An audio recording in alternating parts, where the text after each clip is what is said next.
함께 말씀 보도록 하겠습니다. 오늘 말씀은 잠언 25장 15절부터 28절까지 말씀입니다.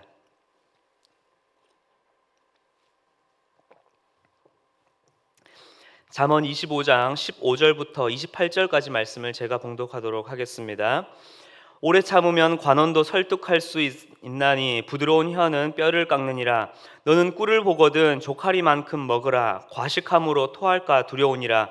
너는 이웃집에 자주 다니지 말라. 그가 너를 싫어하며 미워할까 두려우니라. 자기의 이웃을 쳐서 거짓 증거하는 사람은 방망이요 칼이요 뾰족한 화살이니라. 환난 날에 진실하지 못한 자를 의뢰하는 것은 부러진 이와 위골된 발 같으니라.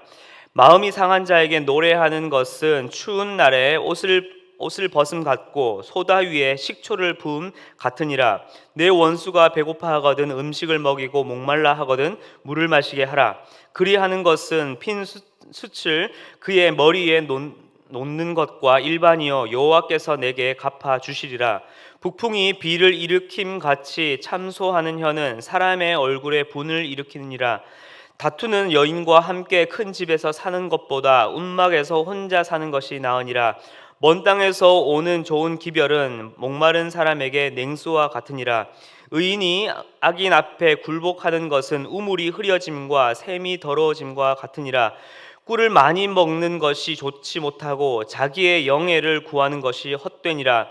자기의 마음을 제어하지 아니한 자는 성읍이 무너지고 성벽이 없는 것과 같으니라. 아멘. 2달 전쯤에 이제 비전센터 1층 복도에 이제 교육부서 교육자분들과 함께 성경 그림이 그려져 있는 이 갤러리를 같이 액자를 다는 작업을 했었습니다. 한 10개가 넘는 액자였는데요. 이 액자 하나하나를 그 긴 복도에 동일한 간격으로 또 동일한 높이로 이렇게 맞추는 것이 참 그렇게 쉽지만은 않았던 것 같습니다. 그래서 그것을 준비하면서도 우리 교육자분들과 이걸 어떻게 해야지 고민이 많았었는데, 그때 한 집사님께서 청소를 마치시고 오시면서 도와주시게 되었습니다. 그래서 집사님께서는 저희의 고민이 너무나 무색하게도 저기 처음부터 끝까지 낚싯줄을 하나 딱 꺼내셔서 줄을 쫙 펼쳐서 달아놓으시고 중간중간마다 표시를 하셔서 바로 드릴질을 하시면서 작업하시는 것을 보고 다른 교육자분들과 감탄을 하면서 역시 일하는 것에는 요령이 있어야 하는구나 라고 깨닫게 되었습니다. 우리의 신앙생활 또한 그러합니다. 예수 그리스도를 믿고 살아가면 될 것이라 그렇게 막연하게 다짐은 하고 그렇게 세상 속으로 나아가지만 실제 우리의 삶의 현장은 그렇게 호락호락하지 않은 것 같습니다. 그래서 잠언은 믿음으로 이 세상을 살아가는 이 하나님의 백성들이 여호와를 경외하며 어떻게 지혜롭게 개인의 삶과 이웃과의 관계 그리고 이 도시와 사회 속에서 살아가야 하는지에 대한 매우 중요하며 또한 실제적인 팁, 그러한 요령을 우리에게 알려주고 있습니다. 앞선 본문들처럼 오늘 말씀 또한 많은 교훈들을 우리에게 제시해주고 있는데 시간상 크게 세 부류로 조금 나누어서 함께 살펴보도록 하겠습니다. 첫 번째입니다. 15절에서 17절의 말씀에서는 개인의 자기 통제와 절제에 관한 교훈을 이야기해주고 있습니다. 15절에서 자신의 감정을 통제하고 인내하는 것은 관원, 즉 왕을 포함한 이러한 통치자들을 설득하고 그들을 매혹시킬 수 있을 만큼 강하다라고 이야기를 합니다. 뼈는 신체 중에서 가장 단단하고 강력한 부위입니다. 그러나 그렇게 강한 뼈처럼 강한 고집이나 강한 주장 아니면 그런 강력한 감정을 꺾을 수 있는 것이 무엇이라고 이야기하고 있습니까? 아이러니하게도 부드러운 혀, 바로 온유하고 섬세한 말이라고 이야기를 하고 있습니다. 또 16절과 17절은 제 아무리 좋은 것도 절제하지 못하면 위험하다라는 것을 알려줍니다. 이웃을 향한 발걸음도 지나치게 되면 이웃에게 도리어 어려움을 줄 수 있기 때문에 이웃을 찾아가는 그 나의 발걸음 또한 신중하며 또한 절제를 하여서 내딛는 발걸음, 그러한 값진 발걸음이 되라라고 이야기를 합니다. 사자성어 중에 과유불급이라는 말처럼 넘침은 모자람보다 못하다라는 것을 기억해야 합니다. 그렇게 이 세상 속에서 지혜로운 그리스도인이라면 내 자신의 감정, 나의 어떠한 주장, 나의 어떠한 의지에 이르기까지 지혜롭게 상황을 판단하면서 절제하며 자기 통제를 할 수 있어야 하는 것입니다. 참는 것은 연약한 것이 아니라 도리어 참을 수 있을 만큼 강하다는 것을 말해주는 것이기 때문에 선한 인내의 마음가짐과 그리고 부드러운 언행 심사로 세상 속에서 참된 지혜로 살아가는 우리 모든 그리스도인들이 되어야 할 것입니다. 두 번째입니다. 18절부터 24절의 말씀에서는 이웃과의 관계에서 이 거짓과 속임이 부적절하다라는 것을, 그리고 이러한 부적절한 것을 이기는 것은 바로 선한 행실이라는 것을 이야기해 주고 있습니다. 18절과 19절에서 자기 이웃을 쳐서 이렇게 위증, 거짓 증거를 하는 것은 방망이, 칼, 그리고 뾰족한 화살이라 말합니다. 이것은 상대방을 다치게 하거나 아픔을 주어서 해를 가하는 물건들이죠.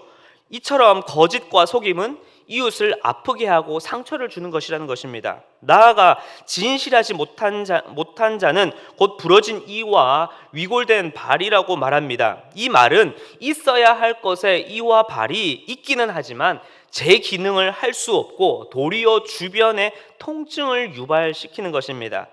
또 사리 판단을 하지 못하는 이 어리석은 말과 행실은 추운 날에 옷을 벗는 것과, 그리고 오늘 말씀에서는 소다라고 번역되어 있으나 다른 번역본은 NIV나 NRSV, 그리고 원문에서도 이것은 상처로 조금 번역이 되어 있는 것을 보아서 상처에 이 초를 붓는 것처럼 이러한 것은 이웃에게 상처와 아픔을 유발시키게 하는 행위라는 것입니다. 그렇다면 어떻게 해야 하는 것이 우리 그리스도인들의 바른 행위일까요? 잠언은 우리에게 가장 성경적이며 아름다운 행실을 우리에게 도전해주고 있습니다. 바로 선으로 악을 이기라는 것입니다. 나를 괴롭히고 공격하는 원수가 있더라도 미워하는 것이 아니라 그들이 배고플 때 더욱 적극적으로 그들을 돕고 구제해야 합니다. 그래서 우리의 이 적극적인 선함과 구제로 원수를 섬기는 그 모습을 통해서 그들로 하여금, 그 원수들로 하여금 마치 머리 위에 숯이 놓여 있는 것처럼 얼굴이 뜨거워서 자신의 행실을 어떻게 해요? 낯부끄럽게 만들어서 자신의 잘못을 깨닫고 반성하게 하는 것, 바로 선으로 악을 이기는 것이 바로 우리 그리스도인들의 역할이라는 것입니다. 바로 예수님께서 그러하셨던 것처럼요. 마지막 세 번째입니다. 25절에서 28절 말씀은 공동체 속에서 하나님의 백성들이 보여주어야 할 아름답고 생명을 살리는 언행이 무엇인지에 대해서 이야기해주고 있습니다. 당시에 이스라엘은 아시다시피 물이 매우 귀중했습니다. 그래서 마을에 있는 이 우물은 매우 귀하고 중요하기 때문에 그 마을이나 그 주변의 공동체원들이 그 생명처럼 그 우물을 지켜야만 했습니다. 자칫 물이 오염되기라도 한다면 모두가 힘든 것을 겪을 뿐더러 정말로 목이 마르고 갈급한 자에게는 물이 없는 것이 곧 생명의 위협이 될 수 있기 때문입니다. 이러한 배경으로 25절과 26절 말씀을 살펴보게 되면 먼 땅에서 힘든 나날을 보내었지만 그래도 그들에게 돌아온 그 발걸음과 그 모습을 통해서 들려오는 좋은 소식이 있다면 그것은 더운 땡볕에 이 목마른 지친 지체들에게 냉수와 같이 그 공동체원들에게 너없이 행복하고 기쁜 만족과 행복을 주는 그 모습이 될 것입니다. 그러나 하나님의 백성이 세상의 악에 굴복이 되고 패배하여 쓰러지게 되는 그 모습은 함께하는 공동체원들에게 크나큰 아픔을 넘어 마치 함께 지키고 돌보는 그 우물이 오염되어져서 생명의 위기를 느낄 만큼 함께 힘들고 함께 어려운 문제를 겪게 되는 위기를 봉착하게 될 것입니다.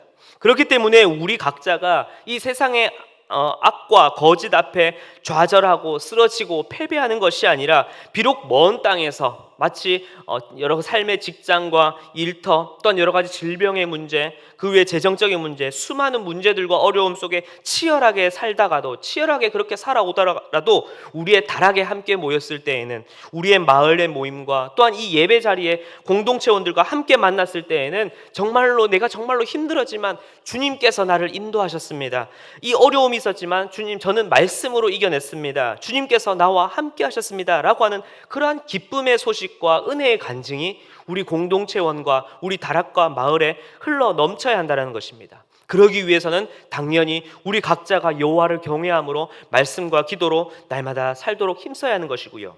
또 우물을 오염시켜서 공동체의 어려움과 아픔이 되는 것이 아니라 고난과 어려움 중에서도 이 기쁜 소식을 어떻게 해요? 앞서 이야기 나눈 것처럼 함께 나누고 공유하면서 이것을 통해서 도리어 나의 지체들, 나의 다락원들 중에서 또 공동체원들 중에서 지치고 목마르고 힘든 자들에게 나의 이 은혜의 간증과 이 기쁜 소식이 도리어 그들에게 그들을 살리는 생명의 은혜, 생명수가 전해질 수 있는 그러한 공동체가, 그러한 우리 교회가 함께 세워져가는 이 모습이 되어야 할 것입니다.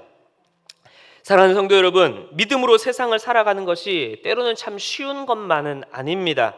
믿음이 없는, 신앙생활을 하지 않는 배우자와 자녀들을 마주할 때, 또 교회라는 말에 매번 열을 올리시며 비난의 소리를 올리시는 직장의 상사나 동료들, 또 이웃의 많은 사람들과의 그 만남의 자리에서도 이러한 삶의 영역 속에 우리에게 필요한 것은 그저 아는 것으로 남아있는 나의 어떠한 성경적 지식, 종교적 지식, 행위만이 아니라 내가 마주하는 모든 삶을 정말로 지혜롭고 유도리 있게 풀어나갈 수 있는 바로 지혜가 필요합니다.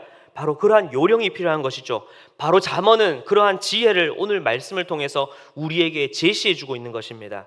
말씀을 마무리하면서 우리는 다시금 우리의 삶의 자리를 정리해보고 또한 다시 바라보았으면 좋겠습니다. 이제 오늘 하루 내 개인의 삶의 자리에서 나의 감정과 나의 주장을 통제하여 정말로 인내함으로써 이 참된 강함인 이 부드럽고 온유하며 선한 이 언행 심사를 통해 심사가 우리의 가운데에, 우리의 심령 가운데에 가득하길 기도합니다.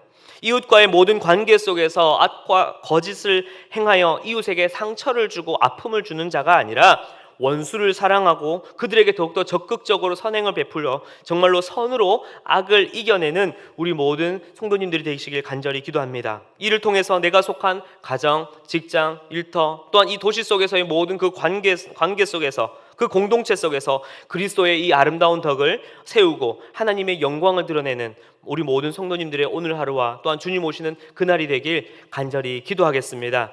함께 기도하겠습니다. 사랑과 은혜가 풍성하신 하나님, 감사를 드립니다. 예수 그리스도를 통한 그 믿음을 우리에게 허락하여 주시고 그 믿음으로 이 삶을 살아가게 하신 하나님, 감사를 드립니다.